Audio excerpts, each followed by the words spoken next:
Have you ever woken up feeling like the weight of the world is pressing down on your chest, where even getting out of bed feels impossible, and you wonder if anyone else feels this lost in the darkness?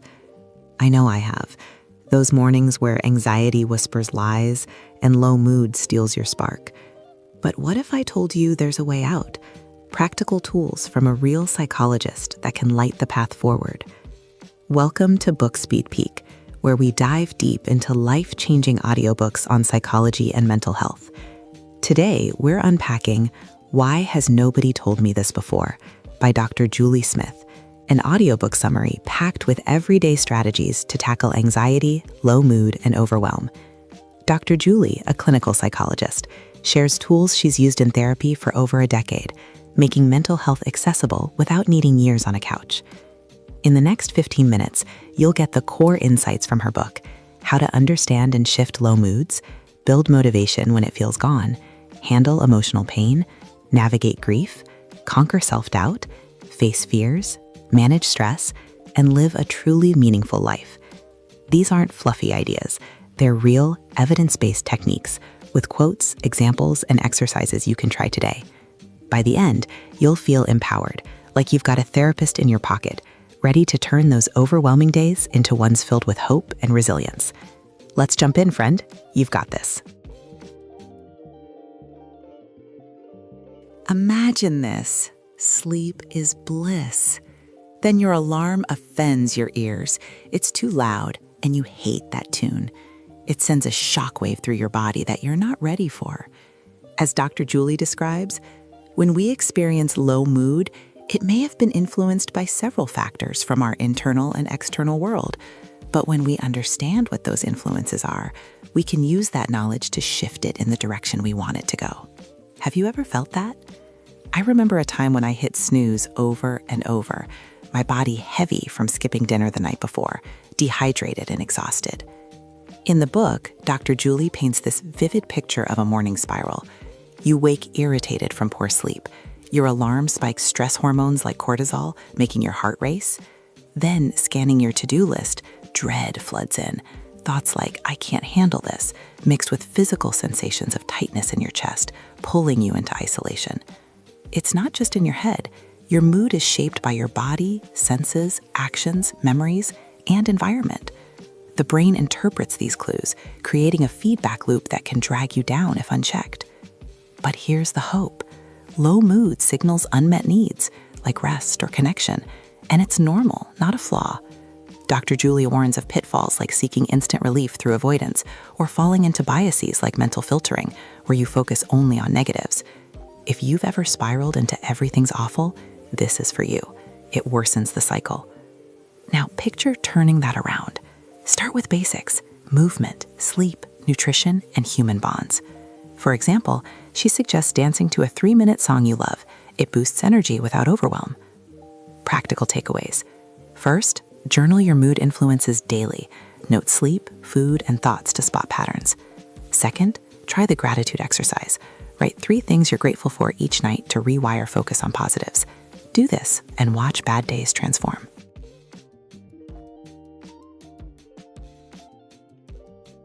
Ever stared at your goals, feeling zero drive, thinking, why can't I just get started? I've been there, paralyzed by a big change, like switching careers, where the first step felt like climbing a mountain. Dr. Julie nails it. Mastering motivation is building the capacity to do what matters most to you, even when a part of you does not feel like it. In her example, picture someone wanting to exercise but lacking energy. They wait for motivation, but it never comes, because motivation follows action. The book explains motivation as a state we can't always control, influenced by body and mind loops. Self-criticism after failure? It demotivates more, creating a vicious cycle. Instead, Dr. Julie shares how small actions spark dopamine, building momentum. If low motivation has you stuck, this is your lifeline. She tells of big life changes, like starting therapy after years of avoidance, where breaking tasks into tiny steps prevents defeat. Reframe your identity. Act as the person who shows up daily, not waiting for feelings.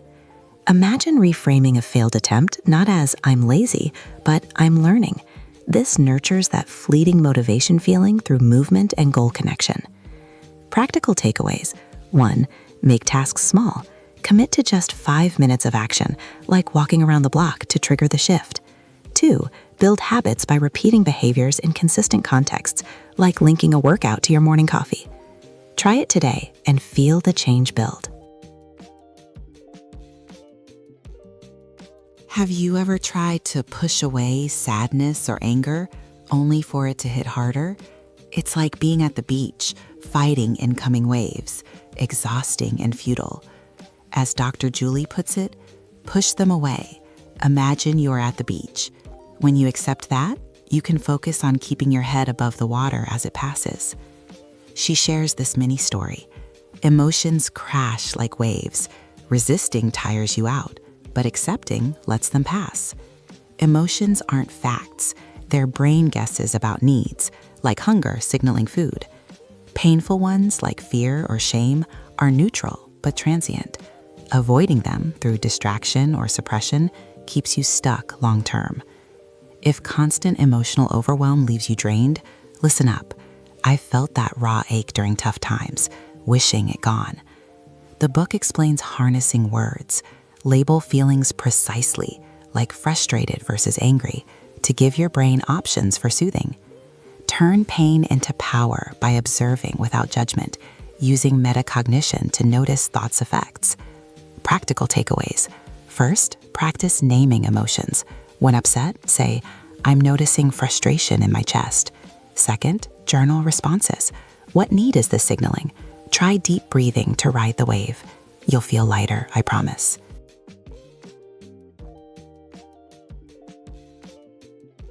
Loss hits hard, whether a loved one, job, or sense of security, like during COVID. Have you ever felt denial turn to anger, wondering if it'll ever end? Dr. Julie draws on the stages: denial, anger, bargaining, depression, acceptance. But they're not linear, just parts of the process. In the book, she uses examples like mourning a relationship's end, where denial protects initially, but prolonged avoidance stalls healing. Grief isn't just death, it's any significant change. She introduces pillars from therapist Julia Samuel: relationship with the lost, adapt closeness; with self, seek support, health; expressing grief freely, respecting time without timelines; mind-body link, emotions affect physical; setting limits, creating structure, routines, and focusing inwardly. If grief has you isolated, this resonates. I recall losing a friend, the anger bubbling unexpectedly. Dr. Julie stresses no right way. It's messy, but pillars provide stability. Build them one by one, like flexible routines for eating well amid chaos. Practical takeaways: 1. Express grief your way. Cry, talk, or write without judgment. 2. Try the pillars exercise. Rate your strength in each, then bolster weak ones, like calling a friend for self-relationship support. Healing starts now.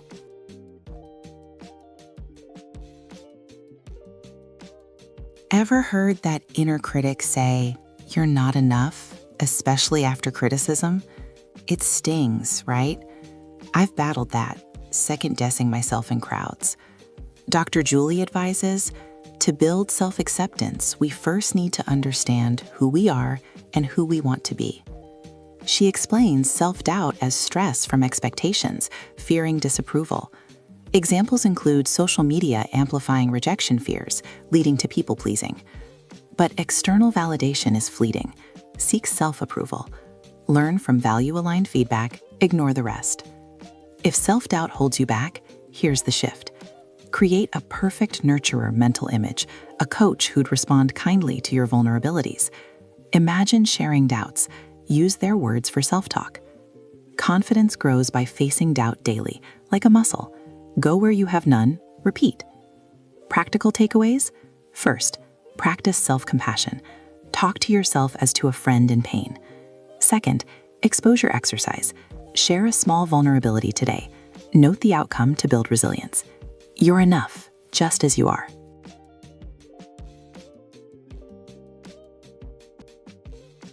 Heart pounding before a big moment? Is it danger or just fear? Imagine dreading a meeting, palms sweaty, mind racing to worst cases. Dr. Julie says, fear is a part of our survival response. It is supposed to be intensely uncomfortable, and the urges to escape and then avoid the feared situation are supposed to be strong. In the book, she illustrates how avoidance shrinks life. Skipping that speech reinforces fear, limiting opportunities. Anxiety worsens with biases like catastrophizing, it'll be a disaster, or overgeneralizing, I always fail. Fear of death? Confront it by living fully. If anxiety grips you daily, I get it. Those racing thoughts kept me up nights. But facing it willingly fights back. Use exposure. Start small, build tolerance. Practical takeaways. 1. Square breathing. Trace a square. Inhale 4 counts, top, hold, right, exhale, bottom, hold, left. Calms the body. 2. Challenge thoughts. List evidence for or against fears. Reframe realistically. Breathe through it and watch fear lose power.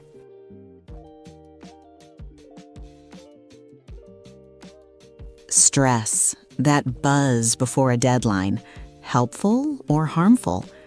Picture a busy day. Demands pile up, body tenses, mind narrows.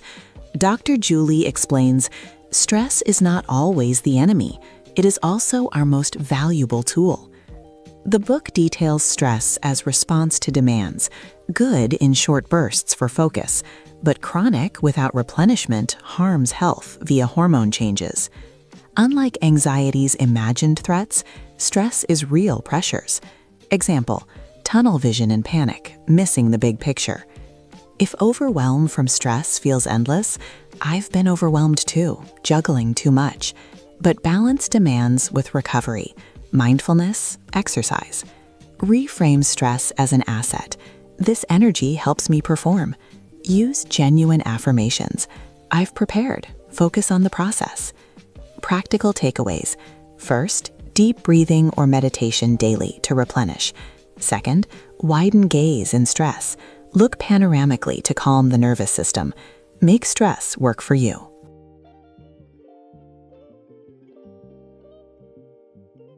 Chasing happiness, it's a trap, fleeting, commercialized. What if meaning mattered more? Dr. Julie warns, in therapy, when we start to shine a light on the way forward and think about what we want, it's not uncommon to hear, I just want to be happy. But the idea of happiness has been hijacked. She shares how happiness ignores life's full bouquet of emotions.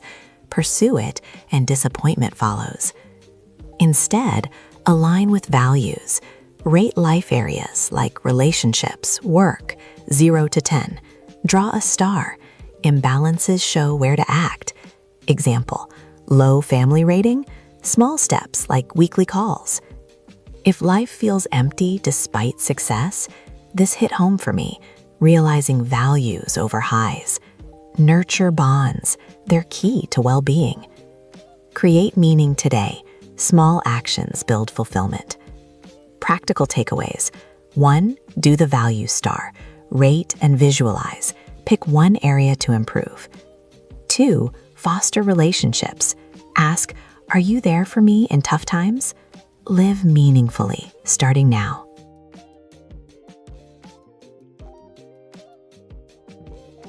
Whew, what a journey through Why Has Nobody Told Me This Before? We've covered shifting low moods with basics, building motivation through action, embracing emotional pain, processing grief with pillars, quieting self-doubt via compassion, facing fears with breathing, harnessing stress, and pursuing meaning over happiness. These tools from Dr. Julie aren't magic. They're practical, rooted in therapy, showing mental health is about awareness, small steps, and self-kindness. After diving into this book, I realized how often I avoided emotions, thinking it'd help, but acceptance brought real freedom. It can change your life too, turning overwhelm into empowerment. If this resonated, hit subscribe for more audiobook peeks on psychology and mental health. Comment below, what's your biggest takeaway, or share a struggle. Let's support each other. Next up, our series on resilience continues. Don't miss it. Thanks for watching, friend. Take care and try one tool today. You've got the power.